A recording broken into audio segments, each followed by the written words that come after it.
वजीफा खत्म होते ही लोग आपके घर पैसे देने आ जाएंगे। 10 मिनट का वजीफा, इन्ना आतैना कल कौसर, खुदा की कसम ये 600 करोड़ का वजीफा है। बिस्मिल्लाहिर्रहमानिर्रहीम। मोहतरम नाजरीन, वजीफा पूरा होते ही लोग आपके घर दौलत देने आ जाएंगे। 10 मिनट का वजीफा है, ये 600 करोड़ का वजीफा है। आज का ये वजीफा बिल्कुल आसान सा वजीफा है। जिंदगी भर आपको कभी ऐसा वजीफा नहीं मिला होगा। अगर आपको रिज्क का मसला है, दुख तकलीफ है, बीमारियां हों, बस ये छोटा सा आसान सा वजीफा पढ़ लेना। ये सूरतुल कौसर का नया वजीफा है। मेरे तमाम अहबाब जो भी इस वीडियो को देख रहे हैं, अगर फौरी तौर पर माला माल होना चाहते हो तो ये वजीफा लाजमी पढ़ना और मेरी इस वीडियो को आखिर तक लाजमी देखना, ताकि मुकम्मल मालूमात अच्छे से मिल जाए। पूरी जिंदगी आप लोग अगर वज़ाइफ कर कर के थक चुके हों तो मेरी बात मानकर आज ही ये सूरतुल कौसर का वजीफा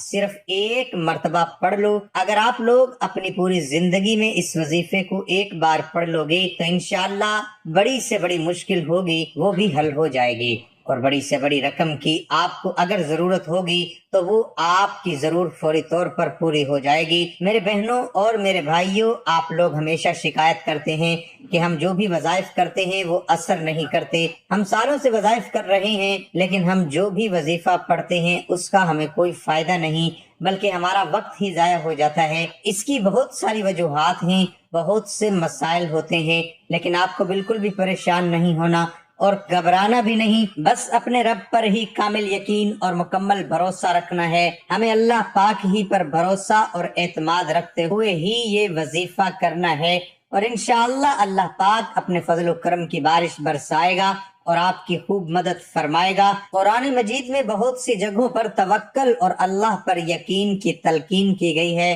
चंद दर्ज झेल हैं, और अल्लाह के दामन को मजबूती से थामे रखो, वो ही तुम्हारा मददगार, वो कारसाज है। बस वो कितना अच्छा कारसाज है और कितना अच्छा मददगार है, और अल्लाह ही कारसाज काफी है। इस तरह बहुत सी अहादीस में भी इस तरह रिवायतें हैं। कुछ ये हैं, हजरत इब्ने अब्बास रजी अल्लाह अन्हु फरमाते हैं कि एक दिन मैं सवारी पर हजूर नबी अकरम सल्लल्लाहु अलैहि वसल्लम के पीछे बैठा हुआ था। सल्लल्लाहु अलैहि वसल्लम ने फरमाया, ए लड़की, मैं तुझे चंद बातें बताता हूँ।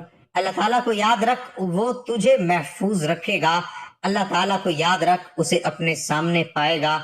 जब मांगेगा तो अल्लाह ताला से मांग, मदद चाहे तो उसे तलब कर, और जान ले कि अगर तमाम उम्मत तुझे कुछ नफा देने के लिए जमा हो जाए तो वो तुझे सिर्फ उतना ही नफा पहुंचा सकती है जो अल्लाह ताला ने तेरे लिए लिख दिया। और अगर सब लोग तुझे नुकसान पहुंचाने पर इत्तेफाक कर लें, हरगिज नुकसान नहीं दे सकते मगर वो जो अल्लाह ताला ने तेरे लिए लिख दिया। कलम उठा दिए गए और सफ़े खुश्क हो चुके। इस हदीस को इमाम तिरमिजी और तिबरानी ने रिवायत किया है, और इमाम अबू ईसा ने फरमाया कि यह हदीस सही है। हजरत उमर बिन खत्ताब रजी अल्लाह ताला अन्हु से मरवी है कि हजूर नबी अकरम सल्लल्लाहु अलैहि वसल्लम ने फरमाया, अगर तुम अल्लाह ताला पर इस तरह भरोसा करते जैसा भरोसा करने का हक है तो तुम्हें इस तरह रिस्क दिया जाता है जिस तरह परिंदों को रिस्क दिया जाता है। वो सुबह को भूखे निकलते हैं और शाम को पेट भर कर वापस आते हैं। इस हदीस को इमाम तिरमिजी ने रिवायत किया है। तवक्कल का पहला मकाम ये है कि बंदा अल्लाह अज़्ज़ व जल के सामने इस तरह हो जिस तरह मुर्दा गुस्ल देने वाले के सामने जिस तरह से चाहे उसे उलट पुलट करता रहे, और हर वक्त अल्लाह से ताल्लुक कायम रखना भी तवक्कल है। अल्लाह के फैसले और अहकाम के सामने सर झुकाना तवक्कल की तारीफ है।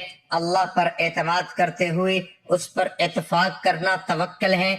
बंदा रिस्क और दीगर जरूरियात के मुतालिक अल्लाह अज़्ज़ व जल के जामिन और कफील होने का यकीन रखे, और अल्लाह तबारक व तआला के कमाल इल्म और उसकी कमाल कुदरत का तसव्वुर करे, और इस बात पर यकीन रखे कि अल्लाह अज़्ज़ व जल खिलाफे वादा, भूल और हर नुक्स से पाक है। जब हमेशा ऐसा तसव्वुर जहन में रखेगा तो जरूर उसे रिज़्क़ के बारे में रब ताला पर तवक्कल की सआदत नसीब हो जाएगी। आपके वजीफों में असर ना होने की वजह ये है रब की जात पर आप तवक्कल नहीं करते।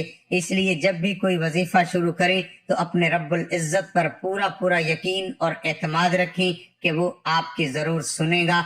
फायदा ना होने की वजह एक ये भी है کہ جو وظیفہ آپ کو ویڈیو میں بتایا جاتا ہے آپ لوگ جلد بازی میں ویڈیو ٹھیک طرح سے نہیں دیکھتے اور پورا وظیفہ سمجھتے نہیں ہیں، اور دوسرا یہ کہ آپ لوگ اگر تھوڑا بہت سمجھ بھی جاتے ہیں تو جو وظیفہ کرنے جاتے ہیں تو جلد بازی میں کم یا زیادہ تعداد میں کرتے ہیں، اس طریقے سے جتنے دن تک بتایا جاتا ہے اس مکمل کو پورا طریقے سے نہیں کر پاتے۔ اور میرے ناظرین اس بات کا بہت زیادہ خیال رکھا کریں، سب سے پہلے تو ویڈیو پوری دیکھا کریں، اور جب وظیفہ کریں تو جتنی بار پڑھنے کا بتایا گیا ہے اور جتنی مقدار میں بتایا گیا ہے اور جتنے دن کا بتایا گیا ہے اس پر لازمی عمل کرنا ہے۔ اور دوسری بڑی وجہ، آپ ایک جو وظیفہ پڑھتے ہیں، جیسا کہ میں آج آپ کو بتا رہا ہوں، ایک عمل بتا رہا ہوں، جو وظیفہ آپ کو بتانے لگا ہوں یہ آپ کسی بھی نماز کے بعد پڑھ لینا۔ اگر آپ کسی بھی وقت کی نماز کے بعد کر سکتے ہیں، فجر، ظہر، عصر، مغرب، عشاء یا تہجد، غر جب بھی آپ نماز پڑھیں، مرد حضرات مسجد میں پڑھتے ہیں تو نماز پڑھنے کے فوراً بعد یہ وظیفہ پڑھ لیں۔ میری بہنیں جو ہیں وہ گھر میں نماز پڑھتی ہیں تو وہ گھر میں یہ وظیفہ نماز کے فوراً بعد پڑھ لیں۔ اگر آپ لوگ نماز کے بعد بھول جاتے ہیں تو آپ لوگ چلتے پھرتے بھی یہ کلمات پڑھ سکتے ہیں، لیکن سب سے پہلے آپ کو کوشش کرنی ہے کہ نماز پڑھنے کے فوراً بعد آپ لوگ یہ وظیفہ پڑھ لیں۔ یہ وظیفہ بہت ہی آسان سا وظیفہ ہے، آپ سلام پھریں، پوری نماز پڑھ لیں، سارے نوافل پڑھ لیں، سنتیں پڑھ لیں، فرائض پڑھ لیں۔ جب آپ کی نماز پوری ہو جائے، جب آپ بالکل سیدھے بیٹھے ہوں، سلام پھیر کر جس طرح اتحیات میں بیٹھتے ہیں تو اسی طرح ہی بیٹھے رہیں، اور سب سے پہلے ایک مرتبہ اعوذ باللہ من الشیطان الرجیم پڑھیں، پھر ایک مرتبہ بسم اللہ الرحمن الرحیم پڑھیں، اس کے بعد اول و آخر تین مرتبہ درود پاک پڑھ لیں۔ درود پاک آپ کو کوئی سا بھی پڑھ سکتے ہیں، ایک مرتبہ درود پاک میرے ساتھ ثواب کے طور پر پڑھ لیں۔ اللہم صلی علی محمد وعلی آل محمد کما صلیت علی ابراہیم وعلی آل ابراہیم انک حمید مجید۔ اللہم بارک علی محمد وعلی آل محمد کما بارکت علی ابراہیم وعلی آل ابراہیم انک حمید مجید۔ پھر جیسے ہی 3 مرتبہ آپ لوگ درود پاک پڑھ لیں گے، اب آپ لوگوں کو فوراً سے 7 مرتبہ سورۃ کوثر پڑھنی ہے۔ اس طرح سے آپ نے 7 مرتبہ سورۃ کوثر پڑھنی ہے۔ انا اعطیناک الکوثر فصل لربک وانحر ان شانئک هو الابتر۔ اس کے بعد آپ لوگوں کو یا اللہ، یا رحمان، یا رحیم، یا اللہ، یا رحمان، یا رحیم، یا اللہ، یا رحمان، یا رحیم 3 مرتبہ پڑھ لینا ہے۔ اس کے بعد پھر 7 مرتبہ سورۃ کوثر پڑھ لیں۔ 7 مرتبہ سورۃ کوثر پڑھ لی، آپ لوگوں نے اب دوبارہ سے دوسری مرتبہ 3 دفعہ یا اللہ، یا رحمان، یا رحیم پڑھ لیجئے گا۔ اس کے بعد آپ دوبارہ سے 7 مرتبہ سورۃ کوثر پڑھیے گا۔ اب آپ لوگ 7 مرتبہ سورۃ کوثر پڑھیے گا، اور آخر میں آپ لوگوں کو پھر سے 3 مرتبہ یا اللہ، یا رحمان، یا رحیم پڑھ لینا ہے۔ مطلب آپ کو ٹوٹل 9 مرتبہ یا اللہ، یا رحمان، یا رحیم پڑھنا ہے، اور 21 مرتبہ سورۃ کوثر پڑھنی ہے۔ پھر 3 مرتبہ آخر میں درود پاک پڑھ لیں۔ جو درود پاک شروع میں پڑھا تھا وہی آخر میں پڑھ لیں۔ اس کے بعد اللہ پاک سے دعا مانگیں اپنی تمام حاجتوں کے لیے، مرادوں کے لیے، بیماروں کے لیے، تمام تکلیفوں کے لیے۔ قرضوں میں اگر ڈوبے ہوئے ہو، قرضوں کے لیے دعا مانگ لو۔ اگر آپ کو نوکری نہیں مل رہی، نوکری چاہتے ہو، کہیں پر بھی اچھی نوکری چاہتے ہو تو اس کے لیے دعا مانگ لو۔ مطلب جتنی بھی آپ کی پریشانی ہے، جتنی بھی آپ کی تکلیفیں ہیں، اس کے لیے اللہ پاک سے رو رو کر، گڑ گڑا کر دعا ضرور مانگیے گا، تو ناظرین اللہ تعالیٰ ضرور کامیابی عطا فرمائے گا انشاءاللہ عز و جل۔ ہمارے رب ہمیں دنیا میں بھلائی اور آخرت میں بھی بھلائی دے، اور ہمیں دوزخ کے عذاب سے بچا۔ اے ہمارے رب، ہمیں ظالم لوگوں کے لیے فتنہ نہ بنا، اور اپنی رحمت سے ہم سب کو کافروں سے نجات دے۔ اللہ تعالیٰ ہم سب کا حامی و ناصر ہو۔